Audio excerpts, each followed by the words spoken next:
สาธารณรัฐประชาธิปไตยปตทลาวเป็นเจ้าภาพจัดกองประชุมระดับภาคพื้นเกี่ยวกับสนธิสัญญาว่าด้วยการเกิดห้ามระเบิดลูกวานซึ่งเป็นโอกาสให้แก่บรรดาผู้ที่เข้าร่วมนั้นได้มีการแลกเปลี่ยนบทเรียนและปรึกษาหารือในหลายปัญหาที่สำคัญเป็นต้นก็เป็นสภาพรวมและทาขยายตัวของการปฏิบัติสนธิสัญญาในระดับสากลในระหว่างวันที่27ถึงวันที่29พฤษภาคม2026นี้ที่นครหลวงมิจันทร์หน่วยงานสนับสนุนการจัดตั้งปฏิบัติสนธิสัญญาสากลว่าด้วยการเกิดห้ามระเบิดลูกวานและห้องการลุดพรอาวุธองค์การสหประชาชาติร่วมกับทางรัฐบาลลาวมีการจัดกองประชุมสัมมนาระดับภาคพื้นอาเซียนแปซิฟิกเกี่ยวกับการจัดตั้งปฏิบัติสนธิสัญญาดังกล่าวโดยมีทานอนุภาพปงหนอแก้วรองรัฐมนตรีกระทรวงการต่างประเทศต่างหน้าคณะกรรมการคุ้มครองแห่งชาติเพื่อแก้ไขปัญหาระเบิดบ่ทันแตกที่ยังตกค้างอยู่สาธารณรัฐประชาธิปไตยปตทลาวและต่างหน้าประธานกองประชุมได้มีการทบทวนการจัดตั้งปฏิบัติสนธิสัญญาว่าด้วยการเกิดหาบระเบิดลูกวานรอบเวียนที่3ท่านรองรัฐมนตรีกระทรวงการต่างประเทศยังได้เสนอเกี่ยวกับทิศทางและวิสัยทัศน์ในการเป็นประธานของกองประชุมทบทวนรอบเวียนที่3ของสาธารณรัฐประชาธิปไตยปตทลาวที่เน้นถึงความสำคัญของการร่วมมือในระดับภาคพื้นและสากลเพื่อจัดตั้ง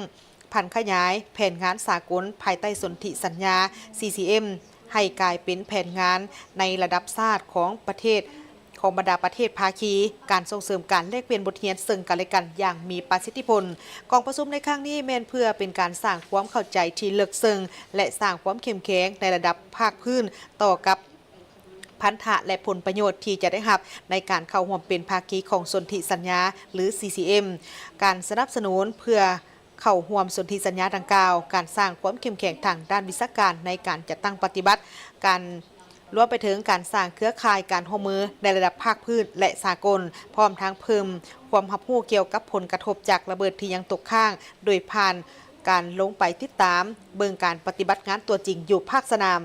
กองประชุมระดับภาคพื้นนี้เป็นเวทีที่สำคัญเพื่อเป็นโอกาสให้แก่บรรดาผู้ที่เข้าร่วมได้มีการแลกเปลี่ยนบทเรียนและปรึกษาหารือในหลายปัญหาที่สำคัญเป็นต้นก็แม่นสภาพรวมและทาขยายตัวของการปฏิบัติสนธิสัญญาในระดับสากลพันธะต้นต่อของสนธิสัญญารวมทั้งกลไกการขับเคลื่อนการจัดตั้งปฏิบัติเวียกงานการเก็บกู้กวดกู้ระเบิดที่บ่ทันแตกการโฆษณาศึกษาความเสี่ยงภัยของระเบิดที่บ่ทันแตกและการช่วยเหลือผู้ที่ได้รับข้อห้ายผู้เทศของประชุมยังได้ยกให้เห็นถึงความสำคัญของการร่วมมือแบบใต้ๆหรือระหว่างบรรดาประเทศกำลังพัฒนาน้ำกันและความเรียกร้องต้องการในการจัดตั้งปฏิบัติเวียกงานในบรรดาประเทศเกาะดอนน้อยกองประชุมได้รับฟังการแลกเปลี่ยนประสบการณ์จากผู้ที่รอดชีวิตจากระเบิดที่บ่ทันแตกและความสำคัญในการบรรลุเป้าหมายการพัฒนาแบบยืนยงโดยเฉพาะกอแมนเป้าหมายที่18คือชีวิตปลอดภัยจากระเบิดที่บ่ทันแตกและรับฟังการนำเสนอของห้องการคุ้มครอง